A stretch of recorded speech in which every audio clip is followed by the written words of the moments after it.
Bonjour tout le monde, j'espère que vous allez bien. Après avoir traité dans la vidéo précédente la recherche d'informations, cette vidéo sera consacrée au troisième chapitre qui s'inscrit dans la troisième partie, l'information dans l'entreprise. Pour traiter le chapitre de la structure et codification de l'information,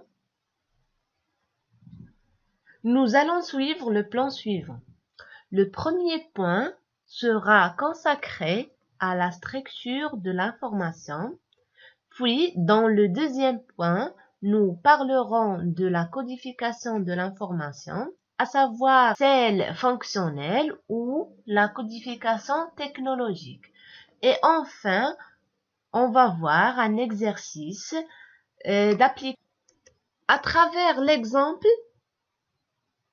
suivant, vous pouvez constater que l'information est représentée par différentes formes. Pour écrire j'ai besoin des caractères. Que veut dire caractères? Ce sont soit des chiffres, soit des symboles ou bien des lettres.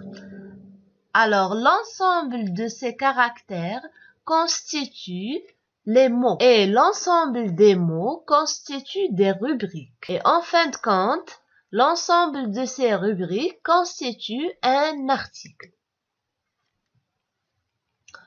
Donc, on a dit que l'information est représentée et enregistrée par différentes formes, caractères, mots, rubriques ou articles. Pour réaliser cette codification, deux types peuvent se présenter.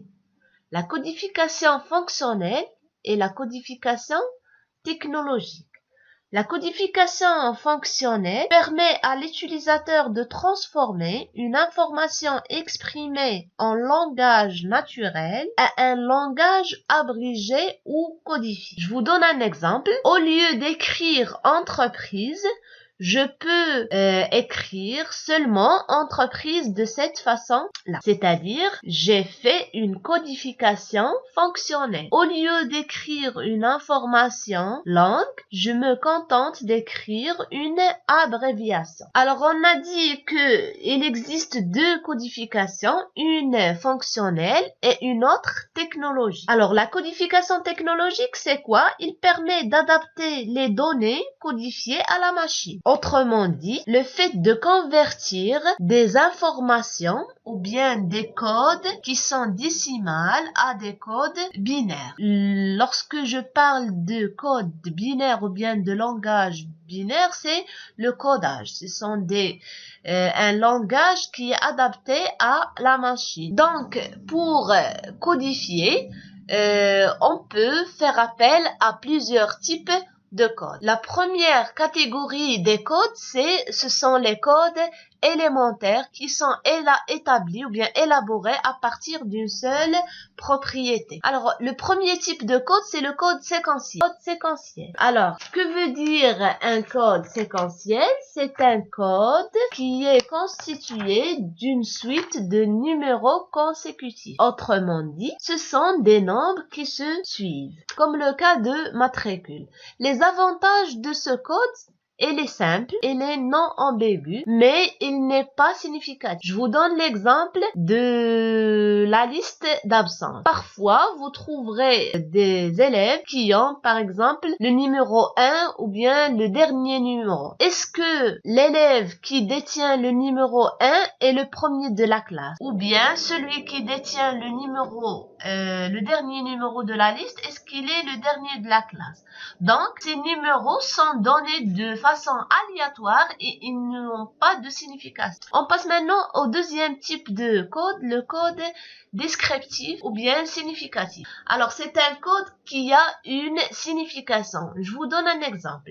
Votre mère veut t'offrir une chemise pour ton anniversaire. Quelle est la première chose qu'il doit connaître? Vous allez dire qu'il doit connaître votre taille, d'accord? Alors, la taille, c'est un code, d'accord? C'est un code. Alors, la taille, elle est peut-être être exprimé en lettres comme il peut être exprimé en chiffres. Par exemple, lorsque je vous dis S, la taille S ou bien la taille XL, alors c'est un code qui est significatif. Il signifie quelque chose pour vous. La même chose pour la taille 40, c'est un chiffre. Alors parmi les avantages de ce code, il est significatif et il est facile à mémoriser et à contrôler. Je peux facilement mémoriser taille 40, taille S et ainsi de suite. Le dernier code, c'est le code significatif mnémonique. Alors le code, c'est un code. Alors lorsque je vous dis dollar, la première chose qui vous vient en tête, c'est le signe ou bien le code de la monnaie. Alors il est mnémonique parce qu'il se mémorise facilement par l'utilisateur. Alors passons au deuxième type de code qui est le code ou bien qui sont les codes complexes qui se traduit par plusieurs propriétés. Le premier type de code, c'est le code juxtaposé. Alors le code juxtaposé, c'est un code qui est constitué par un ensemble de numéros ou bien des tranches indépendantes. On prend par exemple le code à barres. Nous avons ici un code à barres. Alors le code à barres, chaque chiffre a une signification. Alors par exemple, le premier chiffre signifie le payer. Les 5 chiffres après, ce sont les codes qui ont une relation avec le fabricant. Les 6 chiffres ont une relation avec le produit, la catégorie de produit. Alors, parmi les avantages de ce code, il est non ambigu et possibilité de contrôle et de statistiques. Parce que à l'aide de ce code à barres, je peux faire des statistiques facilement et efficacement. Il est lent et lourd. Il est lent parce qu'il est constitué de plusieurs chiffres et chaque chiffre a une signification. Donc, je dois le mémoriser ou bien je dois comprendre la signification de chaque chiffre à part. Le dernier type de code, c'est le code hiérarchisé. C'est un code dans lequel il existe une subordination. Je vous donne un exemple. Par exemple, le code ou bien les comptes que nous utilisons dans la comptabilité générale.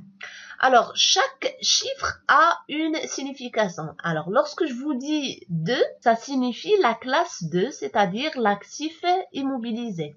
Lorsque je vous dis 2 et 1, ça signifie la rubrique, l'immobilisation en non-valeur. Lorsque je vous dis 2, 1, 1, c'est le poste et ainsi de suite. Donc, on a dit que les codes nous facilitent le traitement des informations. Mais, lors de la saisie de numéros bien de code, l'ordinateur ou bien l'être humain peut commettre des erreurs. Alors, pour contrôler les erreurs, je peux utiliser une clé de contrôle pour vérifier l'exactitude des codes entrés. Alors, pour calculer la clé de contrôle, nous avons 3 méthodes, à savoir méthode modulo 10, la méthode modulo 23 et modulo 97. Alors, on va voir comment calculer la clé de contrôle selon ces 3 méthodes. La méthode modulo 10. Alors, on va prendre un exemple. Pour calculer la clé de contrôle de ce numéro, qu'est-ce que je dois faire? Je dois multiplier chaque chiffre composant le code alternativement par 1 ou 2. Alors, si le rang du code est impair, je le multiplie par 1. Et s'il est pair, je le multiplie par 2. Alors, qu'est-ce que je vais obtenir? Alors, le 4, je commence toujours de droite à gauche. Le 4, c'est le premier numéro et 1, c'est un numéro impair. Alors, 1 fois 4, ça donne 4. 2. Le numéro 1, c'est le deuxième numéro. Alors, 2, c'est un numéro qui est pair. Je dois le multiplier par 2 et ainsi de suite. Alors, je fais la multiplication des numéros et les résultats de ces multiplications sont additionnés et ils sont retranchés de la dizaine supérieure. Alors, la dizaine supérieure de 13, c'est 20. La dizaine supérieure, par exemple, de 3 est 10. La dizaine supérieure de 23 est 30, et ainsi de suite. Donc, pour obtenir la clé de contrôle, je soustrais 20 de 13 pour avoir 7. 7, c'est la clé de contrôle. Pour trouver la clé de contrôle de ce code, selon la méthode 23, on doit diviser le code par 23. Bien évidemment, ne devons pas avoir des chiffres avec la virgule, nous retenons seulement les décimales. Le reste de la division correspond à une lettre qui est la clé de contrôle. Alors, selon cette méthode, la clé de contrôle est une lettre et non pas un chiffre. Mais vous devez noter que vous devez prendre en considération qu'on élimine 3 lettres qui sont I, O et S pour éviter la confusion avec 1, 0 et 5 parce qu'ils s'écrivent de la même manière. Alors, dans notre cas, nous avons trouvé 14. Alors, 14, c'est le reste de la division, bien évidemment. Alors, pour trouver le code ou bien la clé de contrôle, 14 correspond à Pilon dans cette liste-là. Alors, la clé de contrôle est Pilon. Passons maintenant à la troisième méthode de calcul de la clé de contrôle. La méthode modulo 90. Alors, dans cette méthode, comment je calcule la clé de contrôle? Je divise sur 97. Le reste de la division est soustrait de 97. C'est-à-dire, le reste de ma division est 83. Je soustrais 97 de 83 et le résultat constitue la clé de contrôle selon cette méthode. Passons maintenant pour parler de la codification technologique. Alors, nous avons dit que la codification technologique, c'est d'adapter des codes à la machine. Et comme vous le savez, la machine travaille avec ou bien fonctionne avec un système qui est binaire. Pourquoi on l'appelle binaire? Ça vient de bi, c'est-à-dire binôme, c'est-à-dire 2. Seulement, il utilise 2 chiffres, le 1 et le 0. Alors, pour convertir une valeur décimale en valeur binaire, je dois diviser successivement par 2 jusqu'à l'obtention d'un quotient nul. Alors, comme vous pouvez le remarquer, ici, 9 sur 2 nous a donné 4. 4 fois 2, c'est 8. 9 moins 8, c'est 1. 4, je divise ensuite 4 par 2, il va me donner 2, 2 fois 2 c'est 4, moins 4 c'est 0, et ainsi de suite, jusqu'à l'obtention d'un quotient qui est nul, jusqu'à l'obtention d'un quotient qui est 0, d'accord?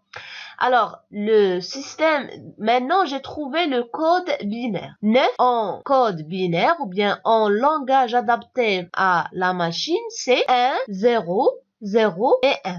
D'accord? Je commence toujours de droite vers la gauche. De bas en haut. 1, 0, 0 et 1. Pour s'entraîner à codifier des données ou bien des informations, je vous propose d'établir cet exercice d'application. Alors, l'entreprise Ines envisage d'attribuer à chacun de ses salariés un code pour faciliter l'obtention des renseignements. Alors, notre code sera constitué de code sexe, le code de service et le code d'année d'entrée. Ce que je vous demande de faire, c'est de codifier les informations qui concernent les 2 salariés et de calculer la clé de contrôle selon les 2 méthodes, modulo 10 et modulo 23.